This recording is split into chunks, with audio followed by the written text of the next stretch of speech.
and gentlemen, and welcome to Hate It or Love It. I am your host for today, Jeremiah the Revelist. Today's a new day, a new review.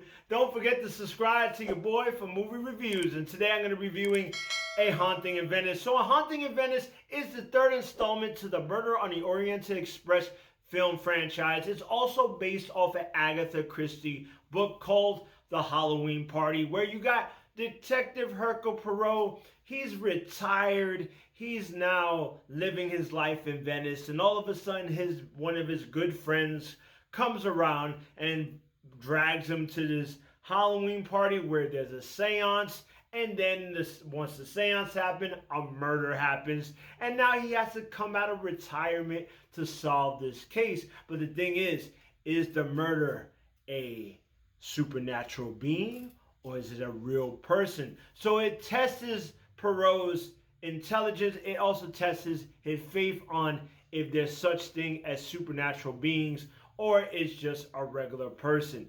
So I gotta say, I like the Murder on the Orient Express franchise. The first movie was okay.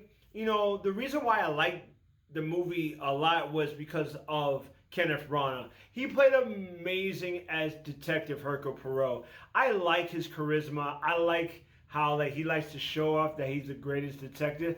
I like that. So that's why I like the character, and that's why I kept watching these movies. Now, Death on the Nile, I actually liked it way better than Murder on the Orient Express.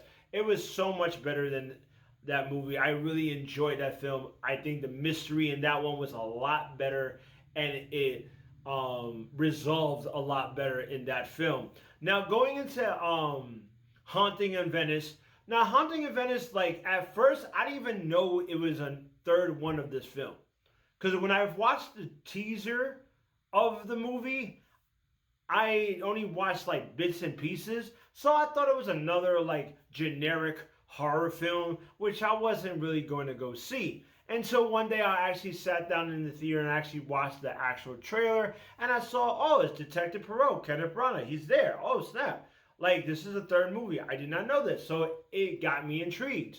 So I went into this movie, and I gotta say, I did enjoy this film. It was a pretty good film. I like the difference in this movie because this movie is way different. It has more of a little bit of a thriller, mystery, horror feel to it. You know, I do like the case itself where it tests. This is the first case that it really tests Hercule and his skills on what he believes in, is because he's not a big faith believer. So all these things are messing with his mind. And I like that. I like the fact that we finally have a movie where a detective doesn't know if he's being tricked or this is something other than a supernatural being. I really did enjoy that aspect because it was now you got a detective that stumps. And I like that. You know, I like that in this movie. I did like the eerie horror vibe and stuff like that. That was really cool. I like Michelle Yeoh in this one. She plays the medium in this one, and she did a really good job, you know, doing her part. And Tina Fey as her friend, she becomes his assistant trying to solve the case. I thought that was really cool. The elements of the movie, I thought it was really cool. Now, the only things I did not like about the film, it did drag a bit. There were certain scenes that dragged too much, and I wish that it would pick up the pace. But then when it picks up the pace and you start trying to figure out who done it, it starts to get really good. And that's why I really do enjoy this movie. But at the same time, I actually like Death on the Nile better than this movie. Slightly better. This movie is definitely better than Murder on the Orient Express. So I gotta say, it was a good time. So what do I rate this film? Is it a love? Is it a hate? Or is it something in between?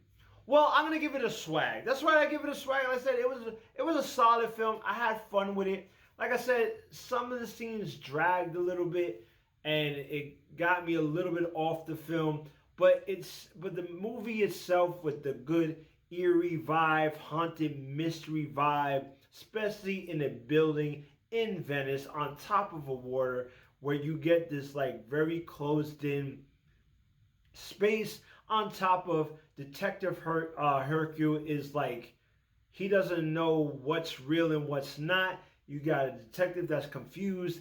I really like that, and all the side characters in it. It really brought out the movie. So, like, subscribe, comment. Let me know what you thought about A Haunting in Venice. Did you love it? Did you hate it? Or is something in between? And let me know which one was your favorite, like, Murder on the Orient Express movie franchise. Which one was your favorite? Or which one is your favorite, like, murder mystery movie? Let me know in the comment section below. Also, for my new subscribers, if you want to know how I rate my movies, just click on the description below. It tells you in detail on how I rate my films. You can also catch me on Facebook, Twitter, YouTube at Hated or Love It Movie Reviews. You can also catch me on KerPOWie, our pop culture movie blog, where you get all, reviews on comic books, arts, movie reviews, and also video games. And also, make sure you make sure you subscribe to your boys. I'm trying to hit 100 subscribers, so please help a boy out. I love talking about movies with y'all. And if you like this video, make sure you click on one of the icons. It takes you to a list of a whole bunch of my movie reviews. Check them out. I do one every week. Have a good time. Follow the rabbit hole. And I'll see you when I see you. Peace.